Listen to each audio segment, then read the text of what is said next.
بسم اللہ الرحمن الرحیم۔ اللہ کا دیدار۔ لوگ سمجھتے ہیں کہ اللہ کا دیدار مرنے کے بعد ہوگا، جنت میں ہوگا، لیکن وہ بھی صرف ان کا ہوگا جو دنیا میں اللہ کو دیکھ چکے ہیں۔ اگر مرنے کے بعد اللہ کا دیدار عام ہوتا تو نبی دنیا میں اللہ کا دیدار نہ مانگتے بلکہ چپ چاپ دنیا سے چلے جاتے، نہ نبی اکرم صلی اللہ علیہ وسلم کی امتی ہونے کی حسرت کرتے۔ ترجمہ ہے، جو شخص اس دنیا میں دیدار الہی سے اندھا رہا وہ آخرت میں بھی دیدار الہی کرنے سے اندھا رہے گا۔ حضرت موسیٰ علیہ السلام نے جب اللہ کو دیکھنے کی خواہش کا اظہار کیا تو جواب آیا، تیرے اندر تاب نہیں۔ انہوں نے پوچھا، پھر کون دیکھ سکتا ہے؟ جواب ملا، ایک میرا محبوب اور ایک اس کی امت دیکھ سکتی ہے۔ حضرت موسیٰ کو جلال آ گیا کہ میں ایک نبی ہو کر ایک امتی سے کم۔ بولے، مولا آپ دیدار دیں، دیکھا جائے گا۔ اللہ نے فرمایا، پہاڑ کی طرف دیکھا، یہ صحیح رہا تو دیکھ سکے گا۔ پہاڑ پر تجلی ہوئی اور وہ جل کر سرما بن گئی۔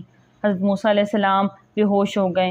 جب ہوش آیا تو ان کی زبان پر تھا، کاش مجھے امت محمدی صلی اللہ علیہ وسلم میں پیدا کیا جاتا۔ حضرت عیسیٰ علیہ السلام کو جب خدا نے کہا، میں نے تجھے نبوت کے لیے چنا ہے، تو حضرت عیسیٰ نے فرمایا، سامنے آ۔ اللہ نے فرمایا، تیرے اندر تاب نہیں۔ حضرت عیسیٰ نے کہا، پھر کون دیکھ سکتا ہے؟ اللہ نے کہا، میرا ایک محبوب اور اس کی امتی دیکھ سکتے ہیں۔ تو حضرت عیسیٰ علیہ السلام نے کہا، نبوت میں پھر قبول کروں گا اگر مجھے اپنے محبوب کا امتی بنا دے۔ اللہ نے یہ منظور کیا۔ حضرت عیسیٰ علیہ السلام دنیا میں امتی بن کر آئیں گے اور اللہ کا دیدار کریں گے۔ افسوس، نبی امت محمدی صلی اللہ علیہ وسلم بننے کے لیے ترستے رہیں اور امتی دنیا میں گم ہو گئی۔ ہاتھ بے زور ہے، الحاظ سے دل خوگر ہے، امتی باعث رسوائی پیغمبر ہے۔ ترجمہ، اور میں تمہاری سانس اور تمہاری جان کے اندر ہوں، کیا تمہیں دکھائی نہیں دیتا؟ ترجمہ، اور ہم تو شہرک سے بھی زیادہ نزدیک ہیں۔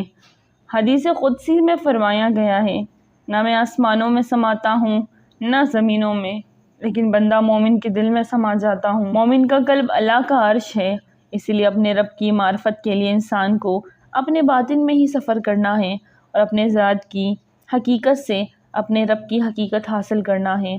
حدیث قدسی میں اللہ بیان فرماتا ہے، جس نے اپنی ذات کو پہچانا اس نے یقیناً اپنے رب کو پہچانا۔ جس طرح اس دنیا میں کسی چیز کو دیکھنے کے لیے دو چیزوں کی ضرورت ہوتی ہے، ایک آنکھ، نور بصارت، دوسری روشنی، سورج یا مصنوعی روشنی۔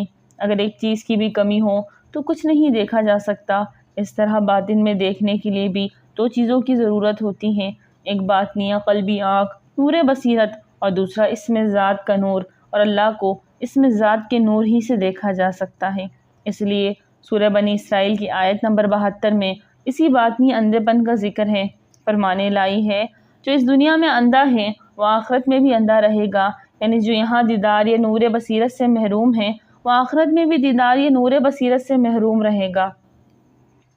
پس یہ ظاہری آنکھیں اندھی نہیں ہوتی بلکہ دل اندھے ہیں جو سینوں میں ہیں۔ حضرت غوث اعظم واضح طور پر فرماتے ہیں، ہمارا پروردگار موجود ہے اور دیکھا جا سکتا ہے۔ حضرت امام ابو حنیفہ رحمۃ اللہ علیہ فرماتے ہیں، میں نے اللہ کو خواب میں 99 بار دیکھا ہے۔ حضرت علی رضی اللہ عنہ کا فرمان ہے، میں اپنے رب کی اس وقت تک عبادت نہیں کرتا جب تک اسے دیکھ نہ لوں۔ حضرت عمر رضی اللہ تعالیٰ عنہ نے فرمایا، میرے دل نے اپنے رب کو نور ربی کے واسطے سے دیکھا ہے۔